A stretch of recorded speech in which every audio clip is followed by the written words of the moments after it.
Bueno, muy bien, aquí estamos en la clase de base de datos 2 para la Tecnicatura Universitaria en Programación de la UTN, extensión áulica de ASENCAM. Base de datos 2, una materia realmente interesante que está puesta en el segundo año de la Tecnicatura para completar todo el conocimiento que ya hemos transitado en base de datos 1 durante el primer año, lo que nos permitió poder desarrollar un sistema de gestión completo en primer año donde pudimos ya entender lo que significa la persistencia de datos en un sistema de gestión de bases de datos. Vimos la diferencia que existían también en una base de datos relacional y una no relacional, lo cual este año vamos a profundizar un poquito más en la segunda, la de segundo tipo. Por supuesto, vamos a seguir continuando y avanzando en contenidos que son complementarios del modelo relacional y por supuesto de toda la base de datos. Hay un poco más de teoría todavía para este año, pero el salto de contenido como que ya se dio, ¿no? Todo ese desembarco a ese mundo nuevo de bases de datos, de lo que es persistencia, de lo que es, bueno, las operaciones fundamentales, las cuatro operaciones fundamentales de la base de datos, de la inserción, de la modificación, la lectura y la eliminación, la consulta compleja, el SQL, bueno, como que todo eso ya está prácticamente entendido. Y estaría faltando ahora agregarle, decorarlo un poco más ese contenido, ¿no? Con cuestiones más profundas, que por supuesto completan al profesional técnico universitario en programación de una manera interesante, lo hace ya a una persona un poco más preparada y por supuesto si llega a necesitar profundizar por alguna razón, por algún desafío, un proyecto que tenga una necesidad de utilizar bases de datos de ambos esquemas, que puede ser relacional y no relacional a la vez, trabajar con bases de datos exclusivas para sistemas móviles, bueno, en fin, hay muchas alternativas, ¿no? que pueden presentarse. Ya con este tipo de clases ya quedamos también preparados como para saber por dónde guiarnos, cuál es el camino de contenido que debemos transitar para poder profundizar cada uno de los temas necesarios, ¿no? Hoy nos toca la unidad 4, donde vamos a hablar un poquito acerca de la seguridad de la base de datos y su administración, todo lo que tiene que ver con asignar roles, usuarios, entender lo que es una auditoría y, por supuesto, algo tan importante como son los respaldos y su posterior recuperación en el caso de que sea necesario. Temas estos realmente importantísimos, enormes. ¿Por qué? Porque la vida de un sistema depende de cómo está organizado este tipo de estructuras y estrategias. Es decir, yo debo tener una estructura de usuarios que tenga sentido, debo tener una estructura de usuarios sana, es decir, que no tenga ningún tipo de filtraciones, y por supuesto que tenga coordinación para poder manejar la información, que fluya sin ningún tipo de inconvenientes. Y a su vez, dentro de ese esquema de roles de usuario y sus permisos, sus niveles de usuario y sus niveles de permiso y acceso, también establecer ahí todo el sistema de respaldo y recuperación.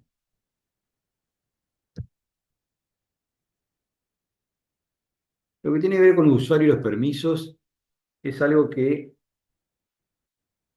muy poca gente por ahí como que le presta atención. Será porque, bueno, inicialmente todos comenzamos haciendo una aplicación con una base de datos donde soy el único usuario, ¿verdad? Después, cuando uno comienza a transitar por ahí la profesión, se puede encontrar con proyectos los cuales sea necesario participar de un esquema más grande y existan bases de datos bastante más importantes donde existan niveles de usuario, roles y privilegios para poder saber quién hizo tal y cual cosa, ¿no? O quién puede acceder a determinados datos del sistema de información.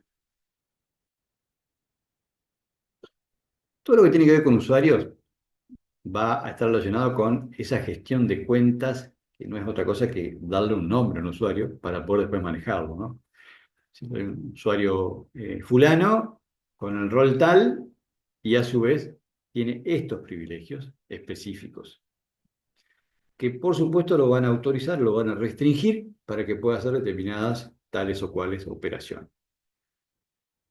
privilegios básicos comunes, el select, el insert, el delete, que, bueno, tienen que ver el primero con lo que es leer solamente, y los otros tres ya con manipulación. Ya estamos hablando de agregar datos, de modificar y de borrar. ¿No? Ya se pone más denso, ya estamos hablando de un nivel ya un poquito, bastante más importante. ¿No? No es lo mismo que yo le dé un permiso a cualquiera para que lea. Bueno, puede leer, leer, leer.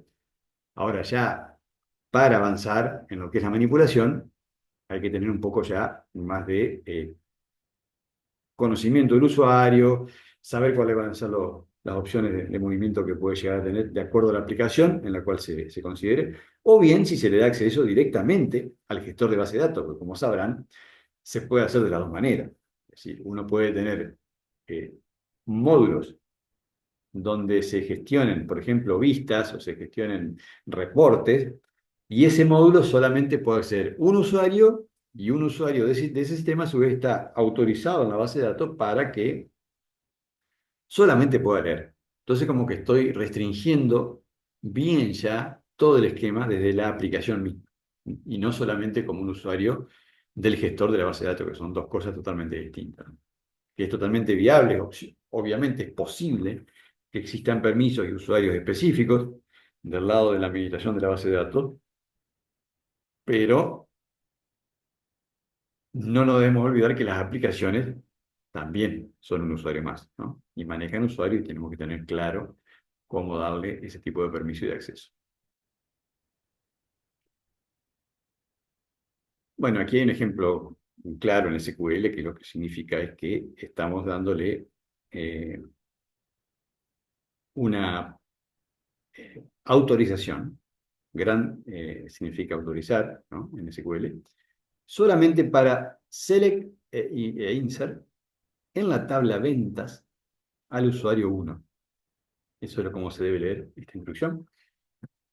De esa forma, nos garantizamos de que este usuario no va a poder hacer otra cosa. Agregar y leer. Podríamos haberlo hecho que solamente pueda leer, solamente pueda agregar. Bueno, eso ya va a depender del el diseño. El diseño general de la base de datos y a su vez después el diseño de la estructura y los permisos y los privilegios que va a tener cada uno de los usuarios. Respaldo, otro tema fundamental, necesario, porque bien decía al inicio, todo sistema de información está avalado por la manera que tiene de acceder los usuarios y dónde se guardan los datos. O sea, yo puedo tener la mejor base de datos, que es única, en un servidor, pero si no tengo respaldo, estoy descubierto, estoy arriesgándome, ¿no? De alguna forma. ¿Por qué? Porque no estoy teniendo un respaldo automatizado, un respaldo que yo no me tenga que estar ocupando, porque si no es algo también complejo, porque me olvidé una semana o se me escapó, no sé, 2 semanas, un mes, y estoy con los datos sin guardar, ¿no? Tengo solamente en una sola base de datos, lo cual eso genera opciones de complicación, ¿no? Pueden ocurrir muchísimas cosas, de hecho ha ocurrido, ¿no? Han explotado caños de gas en edificios cercanos a data center, se han provocado incendios, se ha generado algún tipo de inconvenientes, derrumbes y demás, y todo eso, bueno, ocasionó obviamente daños en los servers, con, por supuesto, la pérdida de datos correspondiente, que todo aquel que no tenía copia, bueno, lo perdió.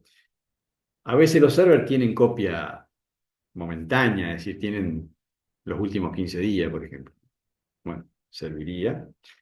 Pero claro, si vos necesitas eh, los 5 años, eh, no van a estar. Entonces ahí todo eso tiene que ver y por supuesto va derecho al costo de lo que estás pagando y demás, ¿no? Pero no obstante, puede ocurrir también que el server te esté cobrando por hacer un respaldo extra, así sea completo, tengas durante los 5 o 10 años que estás trabajando, tengas desde el primero hasta el último día, todo respaldado, pero resulta que se hace en el mismo server, o sea, en el mismo data center, lo cual estamos también ante un inconveniente porque, bueno, físicamente es posible que se pierda. Entonces, lo ideal es que el respaldo se haga principalmente. O sea, si no se hace, sí ya estamos complicados, eh, pero tiene que hacerse eh, para que cubran, ¿no? Todo lo que es los datos que existan y que sean disponibles de poder recuperarlo. Caso contrario, todo lo que trabajé, todo lo que hice, va a quedar en la nada, ¿no? En la nada misma, ¿no? Así que realmente ahí es donde creo que hay que tener mucho cuidado, ¿no? Eh, para poder llevar una administración de sistemas sana y que no nos encontremos con terribles catástrofes como es perder todos los datos. Eso es gravísimo. Lo ideal, le decía, es contratar el server de funcionamiento y generar una serie de procedimientos. No es algo simple ni sencillo tampoco. Eh, ¿Por qué? Porque mientras hay pocos registros no hay problema. Obviamente el tema es cuando los registros son millones. Y ahí sí, bueno, un respaldo diario de 10 millones de registros como que lleva toda una cuestión que se debe programar, se debe realizar en etapas, en procesos y demás. Y a su vez sí trasladarlo a otro server. Si tengo un servidor en Estados Unidos y otro servidor en España o lo que sea, ¿no? Por dar un ejemplo, tengo uno en Argentina y otro en Estados Unidos. Tener dos geografías distintas donde se está guardando el dato es mínimo. Hay gente que tiene tres, ¿no? Ya se triplica el costo, por supuesto, de mantenimiento. Si bien no es un server que debería ser extremadamente potente, porque lo que hace solamente es guardar y puede estar recibiendo en forma lenta el respaldo, no sería un inconveniente. Pero bueno, estamos hablando de tener dos o tres lugares de hosting donde estamos guardando, digamos, esa información. El respaldo nos va a dar esa posibilidad de tener los datos seguros almacenados para que en el caso de que sea necesario, ya sea por un error del sistema o por un fallo que llegó a corromper los datos por alguna razón o por un problema de hardware, o sea, un problema físico que haya roto la persistencia, bueno, tener la posibilidad de volver a recuperar esos datos de alguna manera, ¿no? Generalmente se estila que el dato se graba cada 3 minutos, cada 5 minutos se va haciendo respaldo, ¿no? De lo último que se hizo. Dependiendo de la afluencia de datos, puede bajar, puede grabarse cada 1 minuto, cada 30 segundos también. Se van haciendo como programas robotizados, automatizados, que lo que hacen es tomar el último movimiento, los últimos registros que ya perpetúan en la base de datos y de esa manera eh, van a la base de backup. ¿Qué pasa con bueno, eso es simple por las inserciones. O sea, busco la última inserción, esta ya está grabada porque le puse una fecha de update de backupeada, o sea, ya está backupeada, ya está grabado. Pero lo que sucede es cuando me tocan un dato que tiene, no sé, 5.000 registros arriba, porque es de 6 meses atrás o de un año, porque es una actualización de un registro previo, por lo que sea, pero hubo que hacer un update, hubo que modificar. Bueno, ahí tengo que revisar entonces todas las filas de la base que estén con fecha actual del último backup. Es decir, el último backup lo tuve hace 30 segundos. Bueno, el que tiene 31 segundos para acá tiene que estar metido dentro del backup. Así sea un registro que esté 1 millón de líneas arriba, ¿no? Por eso que son programas que tienen que estar revisando eso. Se usa mucho ahí lo que se llama ese campo que por ahí no entendíamos bien para qué era, que es de fecha de creación. Bueno, se agrega otro campo más, que es de fecha de backup, o fecha de update, también se agrega. ¿Por qué? Porque puede ser un registro que haya sido modificado y debe estar backupeado a la base de respaldo, porque ahí es donde no está igual al anterior. Bueno, ya vamos a ver que hay distintas maneras de hacerlo. Insisto, es un trabajo bastante grande, importante, no se hace con dos o tres líneas ni tampoco de manera sencilla, porque la automatización lleva sus cuestiones. Por supuesto, se lleva ya de movida conexiones a la base local más las bases de datos de las cuales quiera estar trabajando. Si manejo más de una base de datos del lado del servidor donde estoy trabajando, si manejo una SQL y otra no SQL, obviamente se duplica todo también porque hay que hacerlo por cada una de las bases de datos de respaldo. Bien, unas cuantas cosas. Y por supuesto eso todo va en desmedro de lo que es la velocidad del lado del usuario. Es decir, si yo tomo la estrategia de que cada vez que grabo, en el mismo momento y antes de darle el poder al usuario de control de la aplicación, porque todavía estoy grabando, me pongo a hacer el backup, lo puedo hacer así, sin duda, lo puedo hacer, pero con un costo importante en desmedro de la experiencia del usuario. Así que realmente ahí es necesario prestar atención para que no ocurra que eso que yo estoy queriendo ganar, que es muy bueno, obviamente, querer ganar seguridad, mejor en los datos, almacenándolos dos veces en geografías distintas, pero me está dando un problema de una mala experiencia del usuario. Entonces, se estila, generalmente, con otro tipo de programas, no en el mismo programa de la aplicación, sino con otros, que acceden a la base de datos con otro tipo de permiso, que es de lectura solamente, porque lo que está haciendo es leer lo que existe, y de acuerdo a la fecha, para tomar esos pocos registros que son, ¿no? Porque se hace cada intervalos cortos. También hay gente que lo hace con intervalos más largos, o sea, cada media hora, cada una hora, porque tiene menos movimiento. Entonces, cada una hora tiene que backupear, no sé, 1000 registros, entonces lo hacen sin problema.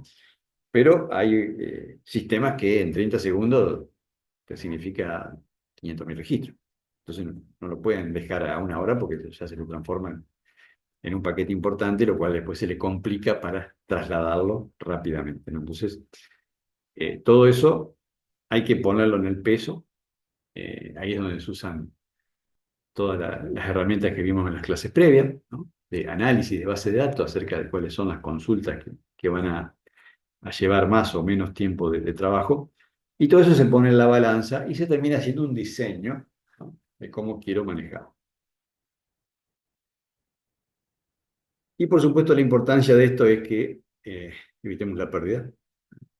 Pueden ser de todo tipo, errores humanos, ¿por qué? Porque puede ser que vino una persona eh, con poca experiencia o mucha, bueno, puede ser que es un accidente, y que haya borrado la base de datos sin querer, o una tabla importante sin querer. Bueno, no se olviden que son, eh, por eso que es tan importante el rol, ¿no? El privilegio del usuario que toca, mete mano, porque bueno, puede haber errores y o uso de consolas que repiten comandos, bueno, cosas así que por ahí, eh, a veces presionando una tecla se obtienen comandos anteriores, puede haber estado usando otra persona en la consola, quedó grabado por X motivo, pero no estaba conectada a esa base de datos, obviamente estaba haciendo una prueba local y después la conectaron a la base de datos, pero la consola quedó grabada, bueno, y así ocurrieron a veces, o actualizaciones no queridas de datos que después andan a encontrarlo, ¿no? Tienen que buscarlo uno por uno por la fecha, o bien eliminación,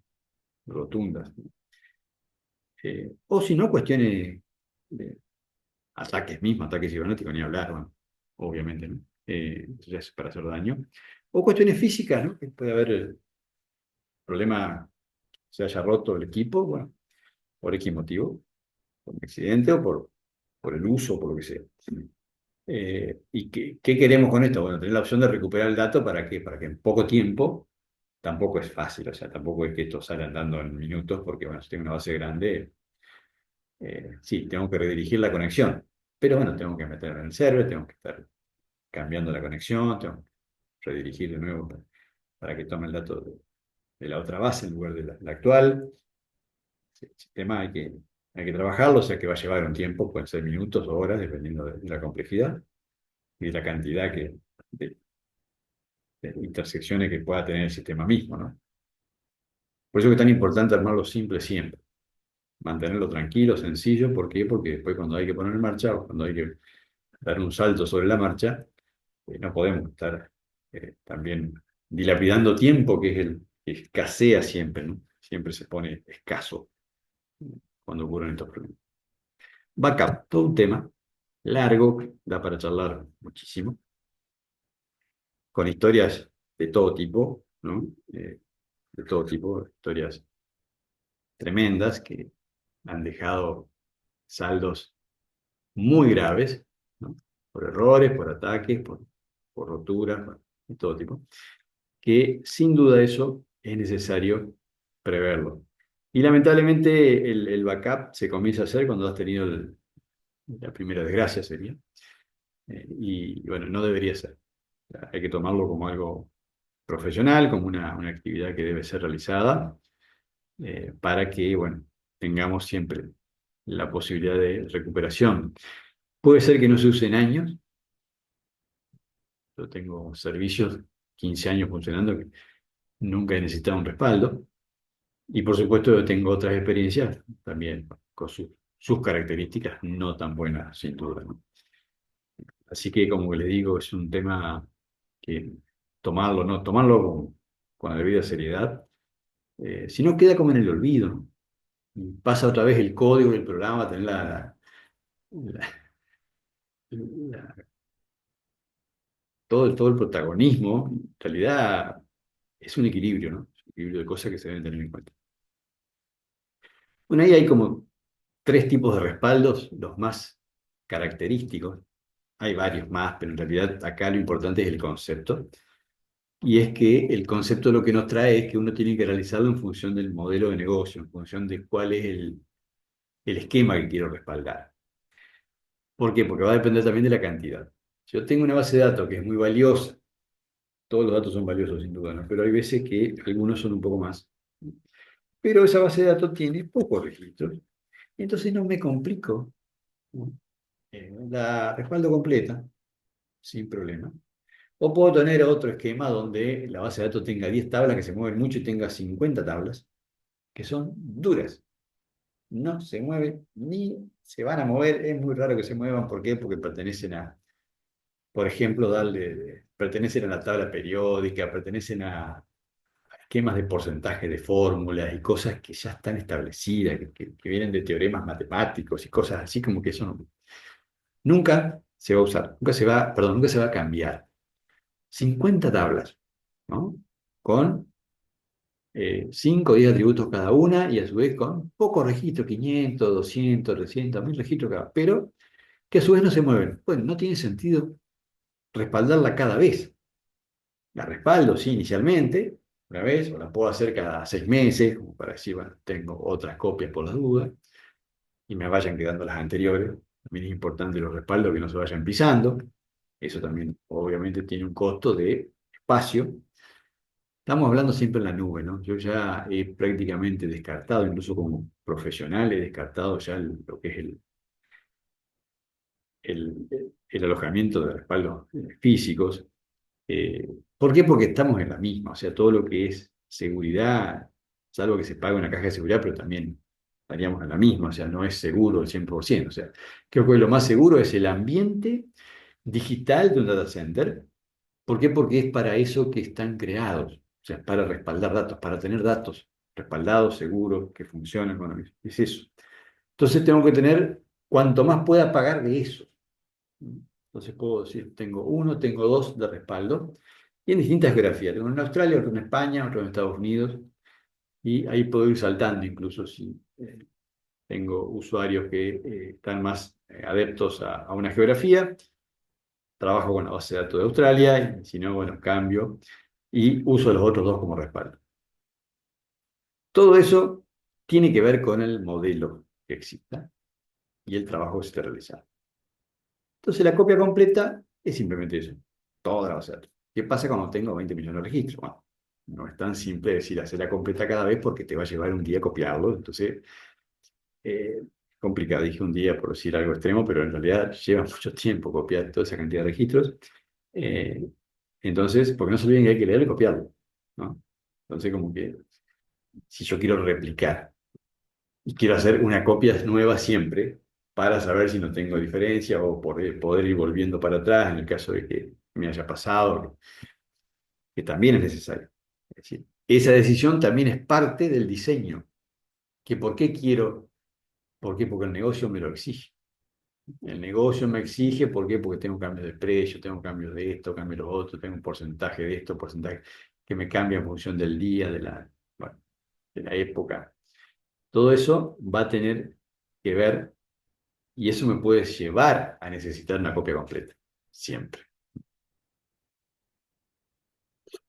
La incremental va a copiar todos aquellos datos modificados desde el último respaldo.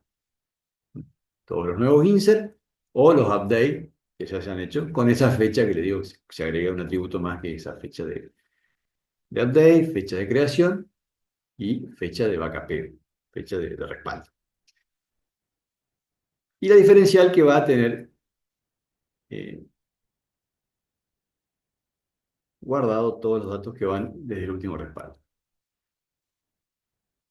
Esto se puede generar, porque no se olviden que esto a su vez se puede programar, porque se termina programando. Yo le digo, mirá, los que tengan tal fecha, o sea, siempre copiar, por ejemplo, de un día para anterior. O sea, estoy haciendo la copia nueva, siempre estoy haciendo lo actual más 1 o 2 días o una semana incluso anterior. Entonces tengo como varias veces los mismos datos. Es totalmente posible. Después tenés que tener el programa para que te una a esa base de datos, porque si no tenés la base de datos completa, no podés cambiar rápidamente el sistema que use la de respaldo, porque no está completa. La completa sí, pero las otras que son incremental, diferenciales, son todas parciales. Entonces hay que tener después el script para que se ponga a unir todos esos registros de esas bases de datos, lo cual va a llevar un tiempo también, para que se transforme en esa base de datos monstruosa que es la que debe estar de pie para proseguir porque la original cayó. Bueno, como ven, no es algo así simple ni sencillo, sino que es un tema para tomarlo con mucha calma, que yo entiendo que el profesional informático formado en la universidad no puede salir sin conocer este tipo de cosas. Más allá de que las ponga en práctica o no, porque insisto, no es sencillo poner en práctica porque tenés que tener entorno para poder probarlo y demás, para poder saber cómo funciona y a su vez con millones de registros y demás. O sea, todo esto es experiencia, pero sí debes conocer cómo funciona, debe conocer todo este cuento, digamos, ¿no? Que debe saber qué es lo que pasa en el detrás de escena de las empresas con estas cuestiones.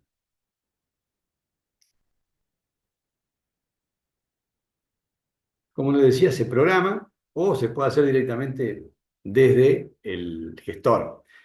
Esto es bastante extraño. Hay empresas que todavía lo tienen, es el famoso encargado de bases de datos, o sea, el administrador de bases de datos, ¿no? Eso está como tendiendo a desaparecer porque hoy se usan scripts. O sea, más allá de que el administrador verifica que se cumplan y que estén corriendo, que hayan corrido, que no haya alguno que no haya enviado alguna alerta. Pero antes lo que hacía manualmente también creció exponencialmente en distintas direcciones la cantidad de datos, ¿no? Antes teníamos una base de datos y bueno, no era tampoco la locura, bueno, un gestor se ponía 1 o 2 veces al día, o había un gestor cada 8 horas y había 3 por día y cada uno hacía su respaldo, o sea que como que corrían ese script casualmente, el MySQL dump famoso.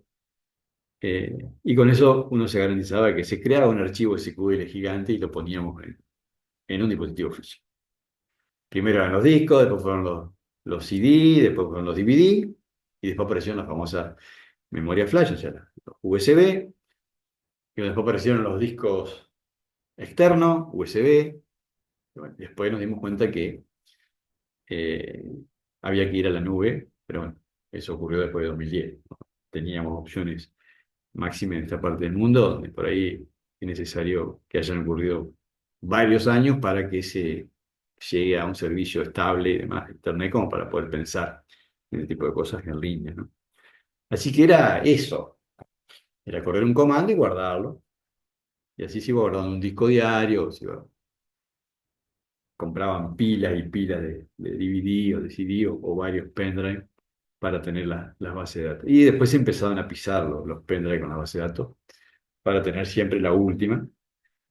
Pero bueno, insisto, creció exponencialmente también con el tiempo la cantidad de datos, así que se fue como dejando de lado esa forma de actuar, o sea, ese paradigma de trabajo no estaría dando resultado 2012, 2014, cuando ya comenzó a crecer exponencialmente todo el trabajo con las webs, con las aplicaciones móviles, bueno, con todos los datos. Ya no grabábamos solamente el pedido y los ítems y los precios, ya teníamos los clics de las personas, ya teníamos todas las opciones de seguimiento que se le da al usuario, de qué es lo que le interesa, qué es lo que no le interesa, todo lo que tenemos que guardar para después mostrarle cuando el usuario dejó la última visita y demás, ¿no? O sea, hay un montón de elementos que fue haciendo crecer todo esto que sin duda no se puede manejar ya en forma manual. Si bien se puede, pero es medio inhumano, o sea, con los errores normales de cualquier humano. Y después que no podemos asegurar la estabilidad en el tiempo. Entonces, se pasa a la solución automatizada, ¿no? No es otra cosa que hacer script, programas que dominan cron job, que son programas automatizados, o sea, son programas que se despiertan automáticamente en un horario en el server y se ejecutan, ya sea del lado del server como un programa, no sé, en PHP, en Python, lo que quieran, base web, ¿no? O bien, bueno, eso va a correr en una aplicación, o bien directamente unos comandos también del lado de la base de datos, también coordinados con una aplicación que lo reciba y pueda eso después llevarlo a otra nube, ¿no?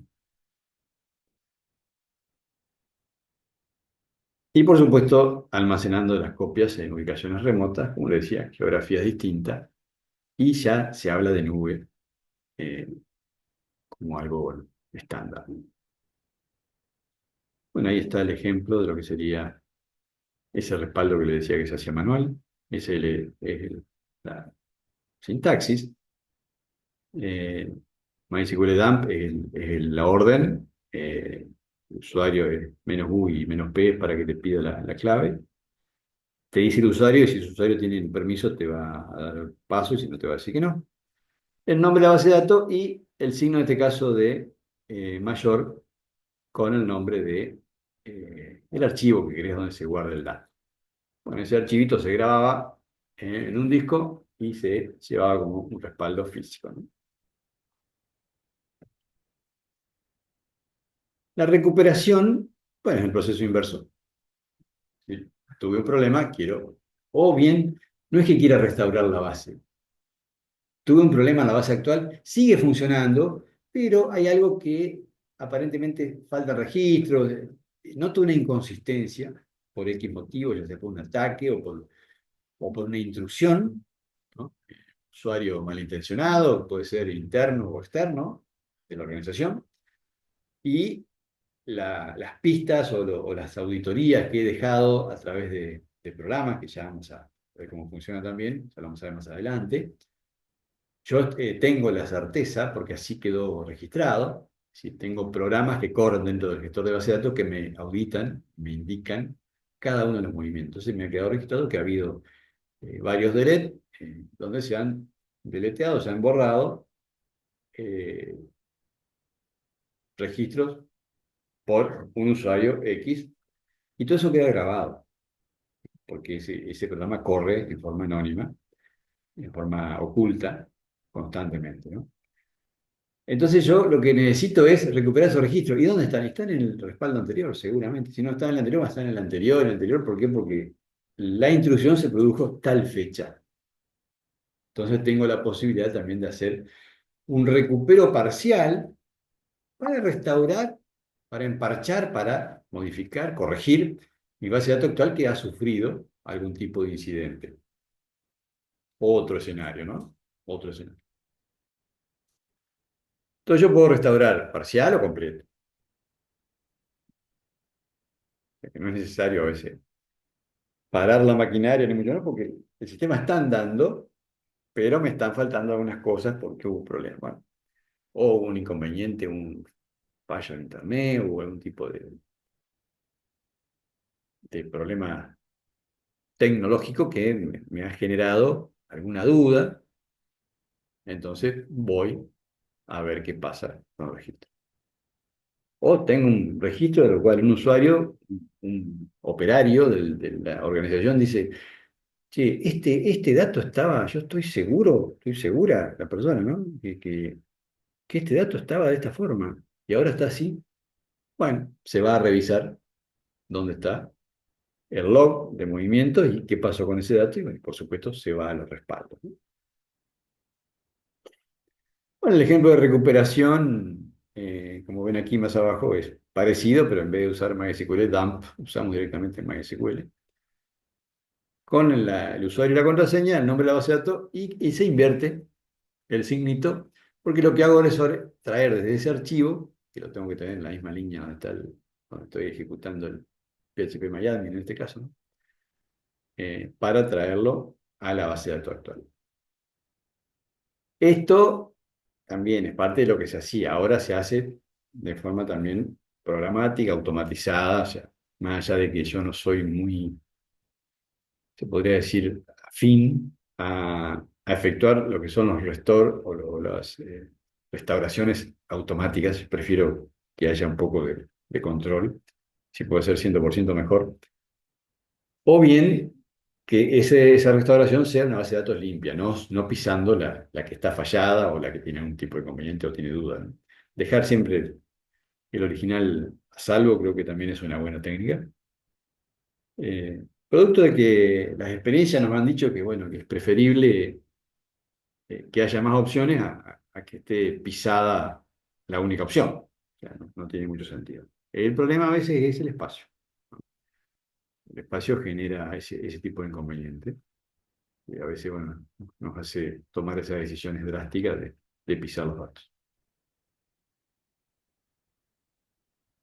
Y eso se permite también hacer, como les digo, programáticamente, haciendo un script. En lo cual yo digo, bueno, recupérame desde tal fecha, entonces, porque uso esos campos, esos atributos que le agrego a las tablas para manejar fechas en ese tema, o los números de registro, ¿no? Directamente. Le digo, a partir de tal registro, de tal transacción, a partir de tal ID, tráeme todo, ¿no? De cada tabla, o sea, tengo que hacer por eso un script. Tengo que informar exactamente al programita qué es lo que tiene que hacer con la base de datos. Que no es otra cosa que leer una base de datos, cargarlo en memoria y después meterlo en un bucle y enviarlos a la otra base de respaldo o de recuperación.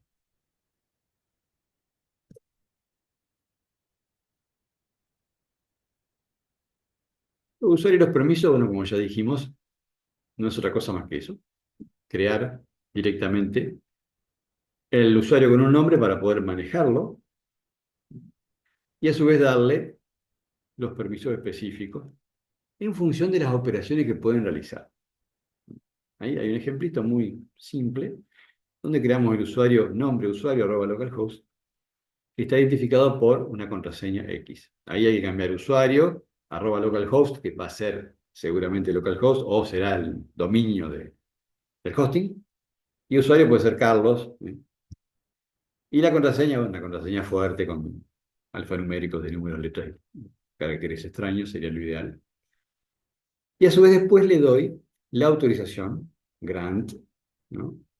Que pueda solamente seleccionar o insertar en la base de datos donde va el nombre de la base de datos para el usuario creado. De esa forma, estoy creando un usuario y le estoy dando un privilegio y un permiso específico de hacer tal y cual operación. Por ejemplo, si quisiera hacer un usuario para un usuario que a su vez va a estar dentro de un programa, ¿no? O sea, no tiene que ser una persona. Eso también es importante entenderlo acá. Estoy haciendo una aplicación para que me haga todo este trabajo del backup, ¿no? Para que entre cada 5 minutos a ver qué pasan las 10 tablas que tengo en el sistema, o las 20 tablas, las tablas que tenga, y se fije la fecha del último backup y la fecha de la última actualización. Recuerden que todas las filas pueden tener, además de los últimos inserts que van de cajón, porque son los últimos que se agregaron, pero puedo tener update más arriba, lo cual hay que revisar. Entonces tengo que filtrar por fecha de update y, a su vez, en segunda medida, por fecha de último backup. Entonces, todo eso lo tengo que meter y trabajar. Como ahí yo necesito solamente leer, entonces, ¿para qué voy a usar el usuario, el superusuario que uso para todo, para agregar, para borrar, para modificar? No, voy a crear un usuario muy limitado, cosa que si alguien me llega a infiltrar, alguien me llega a hackear o se llega, no sé, por alguna razón, el programita ese a filtrar de alguna forma, eh, ese usuario no va a poder nada más que leer, no va a poder modificar la base de datos, lo cual me parece realmente importante y a su vez importante de conceptualizar, de entender cuál es el nivel de importancia que tiene esto, ¿no? Y la seguridad que te da. Te aseguro que no tenés posibilidad de que ese programa te haya hecho un daño, porque lo único que hace es leer. Y después cuando alguien te diga, che, no, pero fíjate que está pasando, esto, no será el programa ese que vos pusiste ahora, porque siempre le echan la culpa al último programa, ¿no? O sea, eh, en la jerga, digamos así, las discusiones que se producen en la empresa cuando hay un tipo de desinteligencia, y por supuesto está el sistema en el medio, bueno, obviamente el programador recibe todos los cuestionamientos. Bueno, hay gente que tiene mucha memoria, ¿no? Y que dice, no, porque vos te acordás que hace 6 meses, tal día, a tal hora, vos pusiste tal cosa. Bueno, estos elementos nos ayudan a estar tranquilos también como profesionales que lo que hacemos tiene específicamente esa función. Entonces, esa parte está cubierta, no te pueden echar la culpa a tu aplicación. La pobre aplicación que lo que hace es correr buscando datos para grabarlo en otro lado para asegurar los datos, nada más. Y le están echando la culpa de que, bueno, está haciendo trago. Bueno, ahí es donde está uno de los elementos fuertes también, ¿no? De cómo usar los privilegios de usuario. Tema importantísimo. Cifrado. Este tema es lindo porque, si bien no es que es de uso masivo, para nada, sino es más bien de uso específico, diría yo, y en determinados clientes, los cuales necesitan, de alguna manera, cifrar sus datos, tanto cuando reposan, o sea, cuando están quietos en la base de datos grabados, o cuando van en tránsito. Yo soy más amigo o afín, o estoy más del lado de lo que es el cifrado en tránsito, porque en realidad cifrar los datos en reposo, más allá de que obviamente todo tiene su razón y su defensa, y no estoy en contra, simplemente considero que si lo puedo evitar, mejor. ¿Por qué? Porque ese dato después lo tengo que volver a desencriptar cuando lo quiero leer, entonces como que se pone todo más lento y es complejo en ese sentido. eh, y me puede llevar a generar un problema si después escala, ¿no? Y la cosa se pone complicada en la cantidad de registros. Pero el cifrado en tránsito, sí, ¿por qué? Porque, bueno, sabemos que todo lo que vuela por Internet, como que de alguna manera es pasible, ¿no? De ser atrapado, de ser interceptado. Entonces, cada vez más complejo, pero sigue teniendo siempre la posibilidad de que exista, la posibilidad de que te intercepten en un dato. Entonces, como que el cifrado pasa por ese lado, ¿no? Pasa por generar una clave para encriptar, es decir, tanto lo que está grabado, yo puedo tener una tabla con 100.000 registros y que lo que lea sean todos caracteres extraños, porque si bien son números o son cadenas de texto, una tabla de productos, por ejemplo, va a tener un IDE, va a tener un nombre de producto, un precio de costo de venta, proveedor, rubro. Bueno. Todo eso se va a ver como algo, caracteres extraños de contenido, que cuando lo desencripto pasa a ser legible al humano nuevamente. Si tiene numerito, tiene el nombre del producto. Esos son los datos en reposo.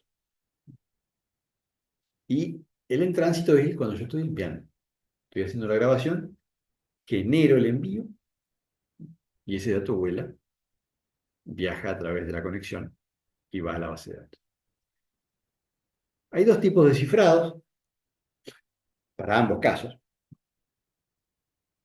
tanto para reposo como para tránsito. Uno es el simétrico, que tiene la misma clave. Este es, eh, ¿cómo se podría decir?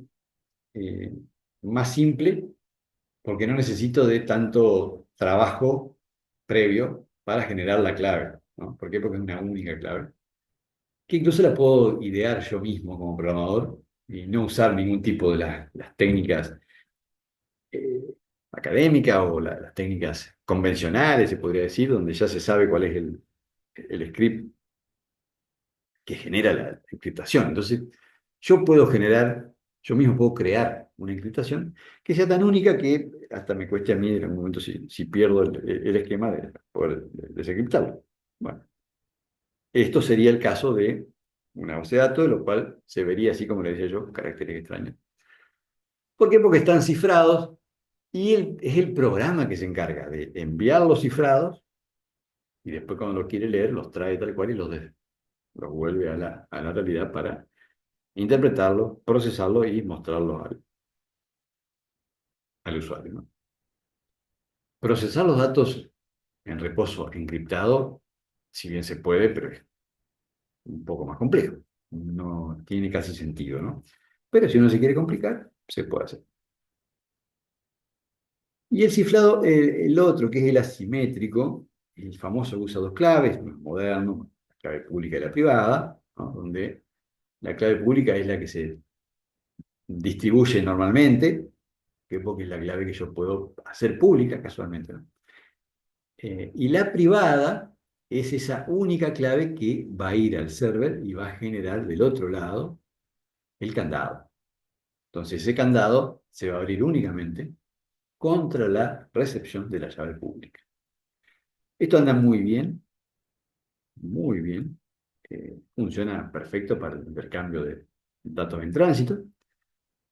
Se usa mucho, bueno, lo que ahí está el ejemplo del web service de Arca, ex-AFIP, para autorizar lo que es la factura electrónica, que por supuesto necesitamos obtener un número, necesitamos obtener un código de autorización electrónica, el CAE, y una fecha de vencimiento, que eso viene del server.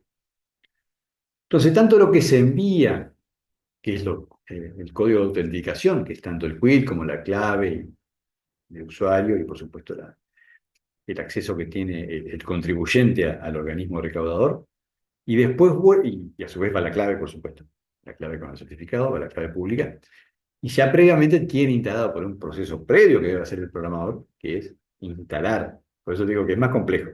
Ya hay que hacer un trabajito. El otro no, es lo haces vos y listo, va del programa a la tabla y ya está.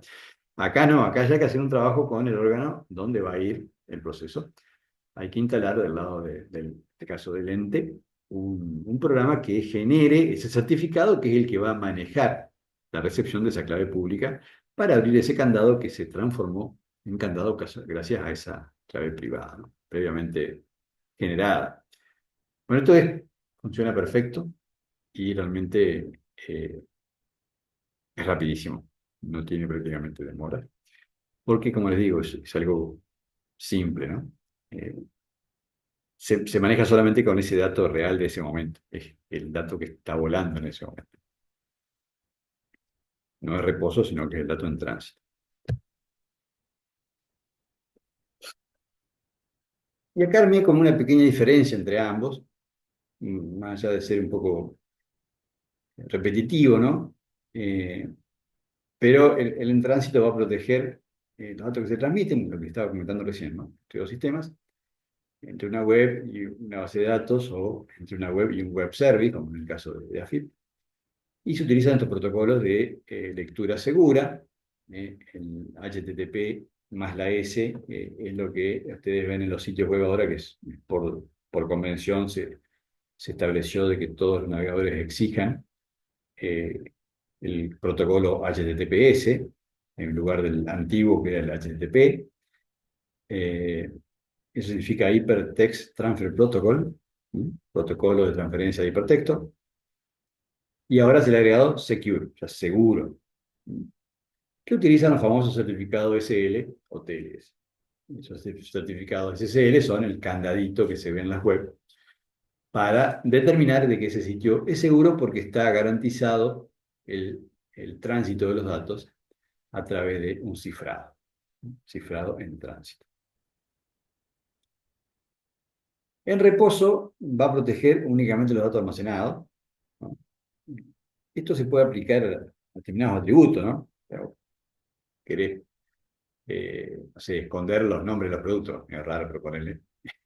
Creo que se usa más para clientes, cuentas bancarias y demás, donde vos querés esconder, por ejemplo, los saldos, querés esconder el nombre del cliente. Bueno, ahí sí, como que decís, bueno, este atributo le aplico cifrado en el reposo, a este otro le aplico también.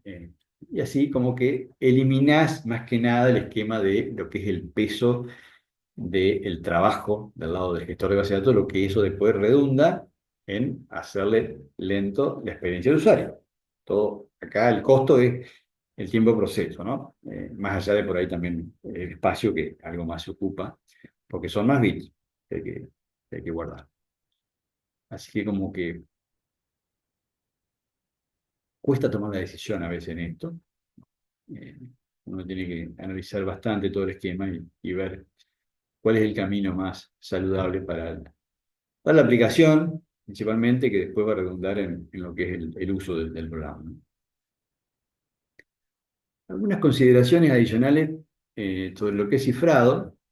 Eh, la gestión de las claves es todo un tema acá, con esto, porque, como le digo, hay opciones que a veces se pueden hacer propias, ¿no? Se pueden generar con algún mecanismo robusto propio de cómo hacer. Es una estrategia también artística, tan técnica como artística. O sea que no es otra cosa más que eso, pero sin duda tenemos que tratar de que sean rotativas, robustas, bueno, que no sean sencillas de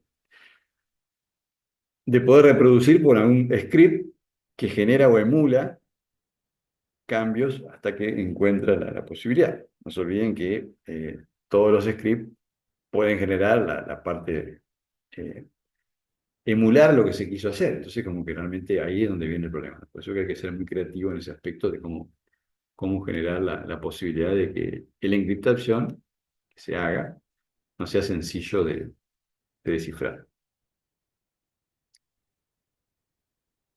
La integridad de datos está fuera de esto. Es decir, acá no nos asegura eso para nada, sino que nos va a esconder el dato en realidad. Nada más que eso. Eh, para lograr asegurarnos de que no ha habido alteración de datos, hay que usar los mecanismos, eh, como por ejemplo firma digital o código hash.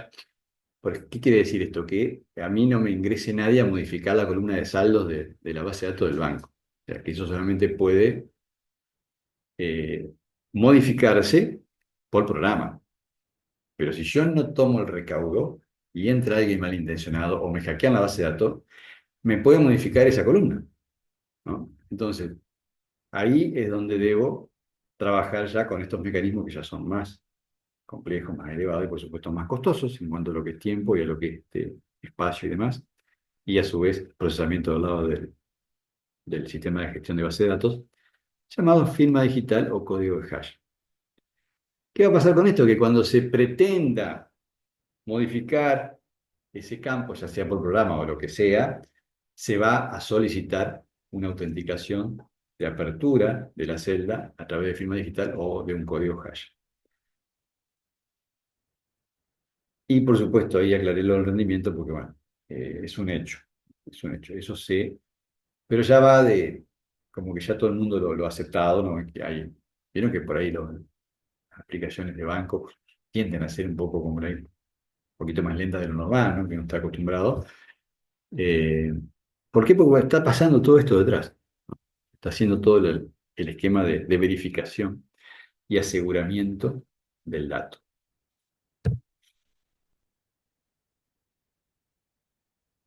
Algo de definición acerca de hash y firma digital.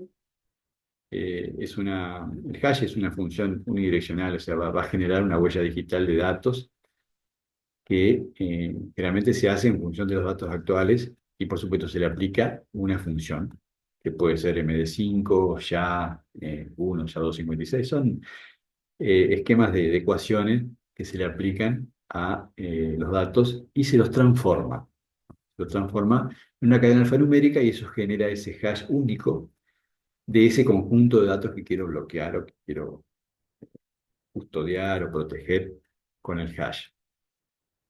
Eh, el hash no te da a dar la garantía de autenticación ni tampoco de repudio. Es decir, que no te, para poder modificarlo tenés que saber el hash.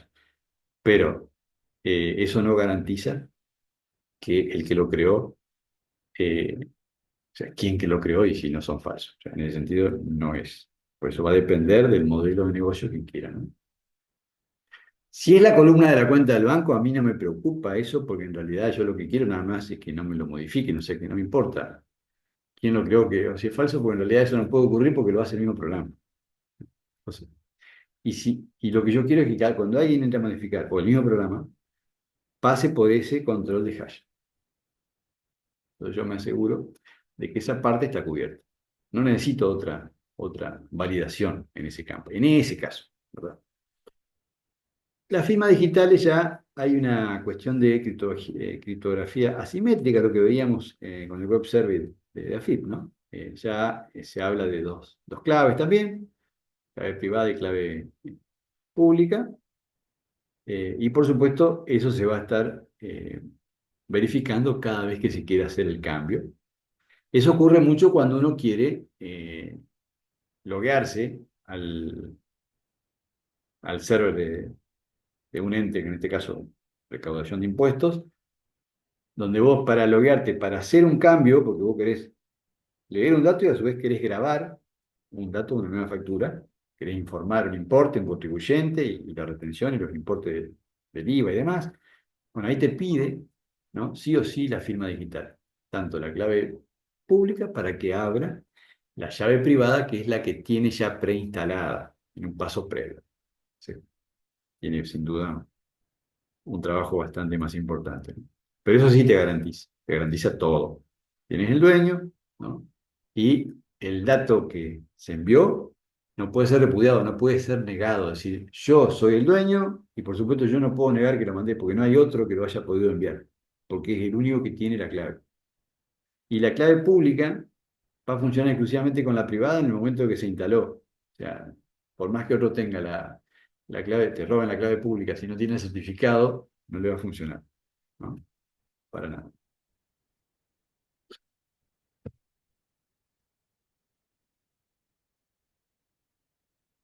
Y ahora entramos en una cuestión que son medidas de seguridad específicas de lo que tiene que ver con la gestión de bases de datos. Y eso está más de la mano de lo que son las famosas inyecciones de SQL o lo que es el ciberataque de formularios web. Son bastante comunes. Si vos tenés un formulario de contacto o tenés un formulario de login, donde estás pidiendo usuario y contraseña, y en ese formulario de login vos estás enviando los datos en forma plana, los estás enviando directamente sin hacer un tipo de control cuando vas a la base de datos, es decir, directamente le pasás la consulta a la base de datos tal cual llegó del formulario. Y alguien experto puede enviarte SQL dentro del formulario. O sea, al lado del nombre o previo o antes, hace un SQL, ¿no? Y te envía, en lugar del correo y la contraseña, te envía SQL en ambos campos. Y si vos no lo preparaste del lado del server, te va a leer ese SQL directo y te lo va a devolver, ¿no? Entonces, hay que trabajar con algunos esquemas de prevención para evitar lo que se llama la famosa inyección SQL, que es bastante famosa en ataques masivos. De hecho, hay bots que están pululando Internet de forma 24/7, imaginen, ¿no? Millones, ¿no? Que el web que agarran la prueban por las dudas y bueno, cuando intentan o descargan algo, descargan toda la base de datos y la mandan.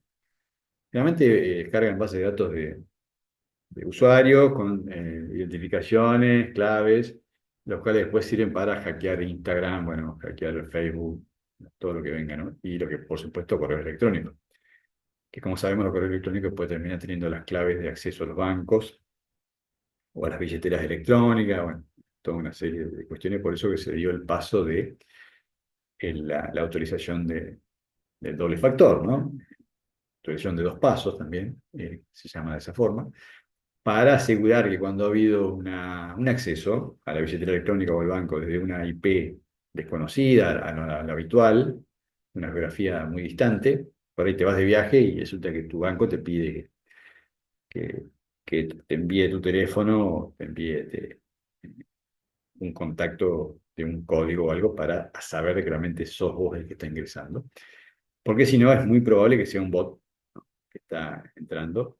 Y si ya tienen tu clave de email, ya no sirve más que te envíe el código al mail.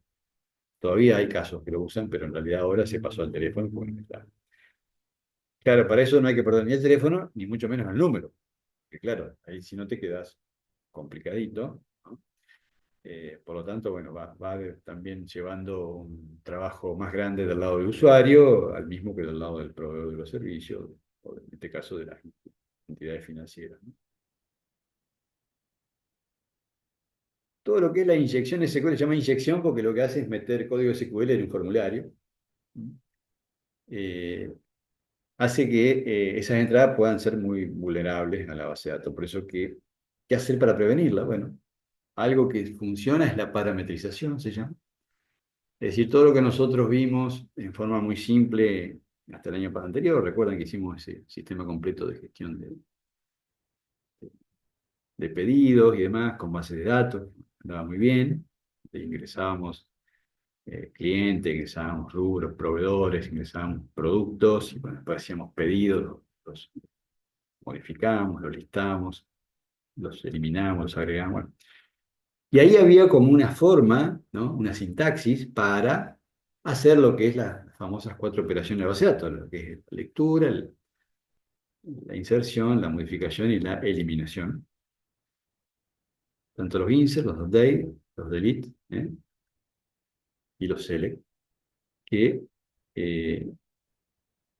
ahora le vamos a agregar parametrización, le vamos a modificar ese esquema para asegurarnos de que el código está validado contra, o está protegido contra la famosa inyección SQL.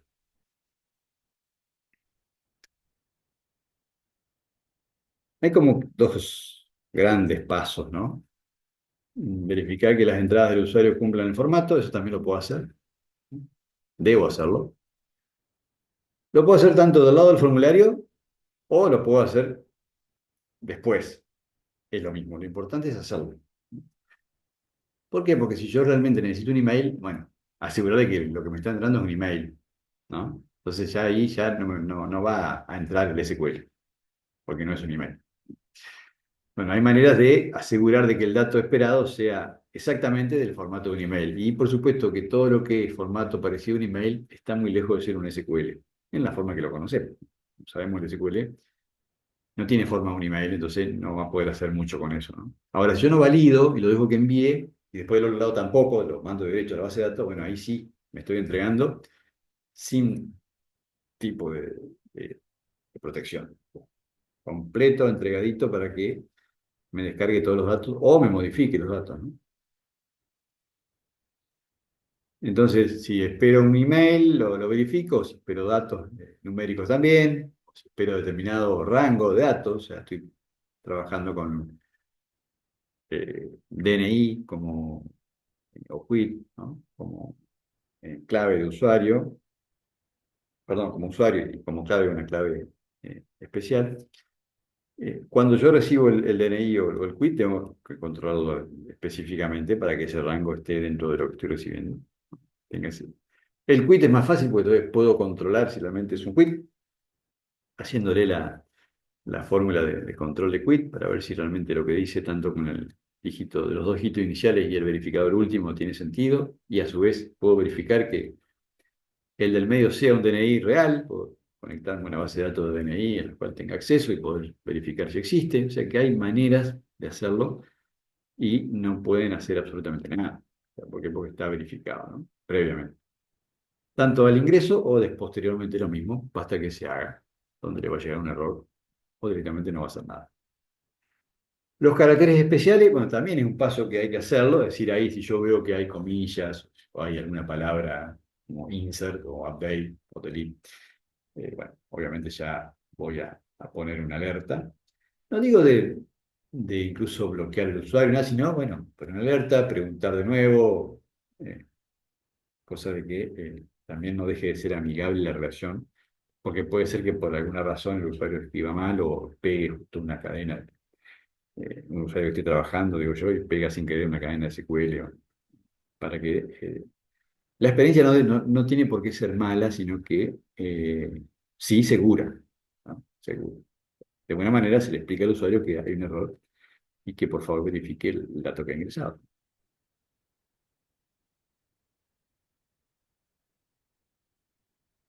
Medidas adicionales, bueno, lo obvio, ¿no? Famosa contraseña fuerte y autenticación de dos factores. Esto creo que es una genialidad de los dos factores. Insisto, hay que tener una relación muy firme con el teléfono. Creo que hoy ya prácticamente se ha logrado. Pero bueno, yo conozco un par de casos, no muchos, pero conozco un par de casos que, bueno, se quedaron sin teléfono y, bueno, cuenta dinero, no han podido ingresar más, porque no han podido recuperar su número. O sea, por alguna razón, en el país donde estaban, en el caso de México, me acuerdo, no pudo recuperar porque el teléfono ya pertenecía a otra persona, ese número. Así que es complicado, ¿no? Muy complicado. Entiendo que en algunos países el número es tuyo, bueno, la ley de portabilidad y demás, que con eso, bueno, se generan cuestiones a favor del usuario. Pero hasta hoy yo entiendo que también, o sea, vos podés perder tu número y lo perdés. Y, bueno, eh, se da mucho con los teléfonos que no tienen abono. Es decir, vos tenés un abono directo con, por decir, una empresa personal o Claro, y bueno, ahí ya como tenés, perdés el teléfono, perdés el chip, lo que sea, y te dan tu número. O sea, no hay inconveniente ahí. El problema es cuando tenés un sistema de prepago donde los números son totalmente un anexo, ¿no? Entonces, ahí creo que es complejo. Entonces, si uno va a manejar los datos de sus finanzas, hoy tiene que saber que ese teléfono tiene que tener un número con abono para tener la seguridad de que el número es realmente de por vida suyo. Los firewalls, si bien por ahí pueden llegar a ser también franqueables, con algún tipo de inteligencia social o algo que se haya hecho previo, bueno, se haya averiguado, cómo se puede llegar a desproteger, ¿no? Así que, si bien es obviamente una barrera más, es un programa que está ahí cortando, que está evaluando si la petición que viene tiene sentido, ¿no? Es un poco la definición. Y todo lo que sea actividad sospechosa también. O sea, se va generando, ¿no? Un traqueo, se va generando una grabación. Por eso que a veces la base de datos termina con tanto registro, porque cada intento se va generando, se va grabando eh, en una tabla donde se graba la fecha exactamente con milisegundos, ¿no? La IP de donde viene, el país, el idioma del navegador, qué tipo de navegador, si es un móvil, si es una PC, si es una tablet, muchos datos. Y por supuesto, la URL que ha intentado acceder y qué es lo que ha enviado, bueno, todo lo que se pueda grabar de actividad para después, bueno, tener una idea de qué ha sucedido. Hoy yo tuve un caso de un sitio que comenzó a estar lento, alrededor de las 9 de la mañana. Lo primero que hacen, por supuesto, bueno, es, qué le pasa al server, o sea, le llaman al grupo al server enseguida. Yo ahora ya directamente voy a esa tabla, ¿no? Y tenía ya a las 9 de la mañana tenía más de 100.000 accesos, o sea que es bastante anormal porque ese sitio ronda los 20.000 diarios. Así que sin duda le habían estado dando con un palo fuertísimo, con un bot seguramente. Y de hecho se notaba por la diferencia en milisegundos de un acceso al otro. Así que la pobre base estaba full y por supuesto las peticiones del server web lo mismo. Bueno, en algún momento se puso tan lento que hasta se terminó cayendo, ¿no? Porque, bueno, porque ese tipo de ataques, pero son todos programas, todos bots, ¿no? Que lo hacen, no hay nada personal acá, o sea, eso es algo totalmente aleatorio. Y bueno, intentan acceder, traquean URL, guardan datos, o sea, lo que hacen es juntar datos, principalmente para trabajar después con la guía. Así que como que esto como se viene mucho, ¿no? Entonces sin duda hay que tener una idea de todas estas cuestiones y saber cómo manejarse. La actividad sospechosa es fácil de descartar porque lo que se hace es directamente esa URL la baneás, o sea, esa URL no la dejas acceder más y listo. Y otra cosa. Pero claro, echa la ley, echa la trampa, ya lo saben a eso, entonces directamente tienen un generador de web de IPs y directamente cambian y vuelven al ataque, así que es bastante complejo. Y bueno, y si tenés una aplicación móvil donde se están conectando, no sé, de 6 o 7 provincias, me ha pasado, no es que vas a empezar a bañar IP porque si no se queda la gente sin acceder y empieza a llamar porque no puede acceder y es porque está bañada la IP, o sea, es loco porque después tenés que pedirle a la persona que te mande una captura de la IP, no saben cómo hacerlo, es un lío. Así que es un temita que está todavía en el trabajo, en investigación en muchas empresas, ¿no? Porque cómo hacer para trabajar con todo este tipo de amenazas de esta naturaleza, que son todas automáticas, todo. tecnológico todo, ¿no? Una de las maneras también es con el manejo de usuarios, o sea que, bueno, que hay alguna ventaja, ¿no? Yo ahora estaba probando que todas las aplicaciones, cuando empieza a haber mucho movimiento, si no es un usuario directamente, puede ver únicamente la pantalla inicial, y si quiere, bueno, navegar tiene que ser un usuario. Entonces, de esa manera ya le exijo registrarse y todo, y ahí se le complica porque los bots no pasan el registro, porque tienen que pasar por varios filtros y a él se le complica, ¿no? Entonces, te lleva a que a veces muchos usuarios bien intencionados puedan querer visitar una web sin registrarse y que ahora no, te exija el registro para evitar eso casualmente, ¿no? Te paseen por toda la web un robot constante y te genere 100.000 clics en una hora y eso te mata el servidor, ¿no? También puede ser complicado. Bueno, esto les sugiero que revisen después todo el derrotero de esta pequeña clase y lo utilicen con SAMP. Es bastante sencillo, no hay problemas. Se pueden, obviamente, siempre ayudar con lo que es la guía para esclarecer algún tipo de cosita que puede haber quedado en el tintero. Trato de siempre darles, más que nada, la experiencia de campo, que creo que es lo que por ahí también sirve mucho, porque la información, como ya sabemos, está disponible, ¿no? Y bueno, esto es una guía, entonces para después profundizar cada uno, ¿no? Aquí está la opción que les decía de cómo parametrizar en C Sharp. Bueno, esta parte la conocemos, que tiene que ver con eh, el inicio de una aplicación y la famosa conexión de Internet, ¿no? Con el servidor, el nombre de usuario, la clave, el nombre de la base de datos. Y después una simulación, que sería, por ejemplo, el nombre de usuario. Te pida nombre de usuario. Eh, y aquí viene todo lo que es la nueva forma, ¿no? Donde eh, lo que hacemos ahora es preparar, después de que abrimos la conexión, es preparar la consulta.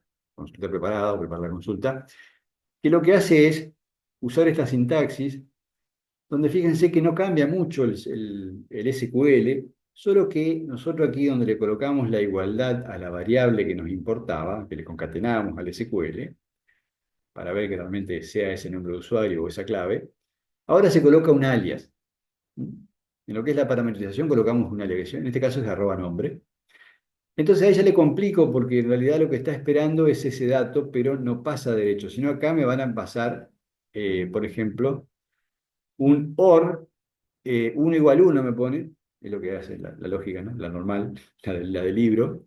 Entonces, la base de datos que hace, cuando dice OR, elimina todo lo otro porque todo lo otro no sirve. O sea, acá te decía que si usuario es igual a tal, y ahí yo enviaba el dato, pero yo le pongo O, 1 igual a 1, ya me da positivo, ya me quedó true esa consulta.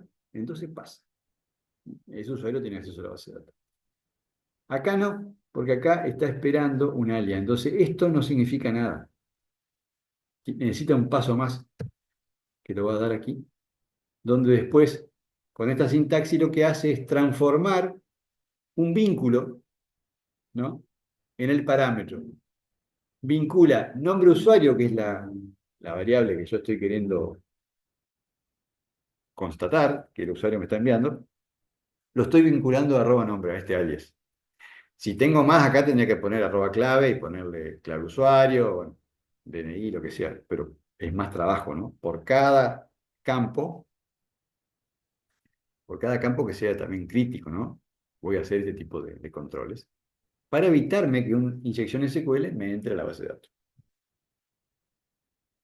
Después ejecuto y bueno, eso es todo. Ya terminé, me hace la impresión. Esto es realmente muy interesante. Después, si necesitan, digamos, dudas, lo vamos a profundizar. Quería dejarlo planteado para que no se nos pase y creo que como tema medular tiene que estar dentro de la hoja de ruta de contenido de base de datos. Bueno, perfecto. Eso es todo por ahora. Vamos a dejar por aquí la grabación y continuamos con preguntas.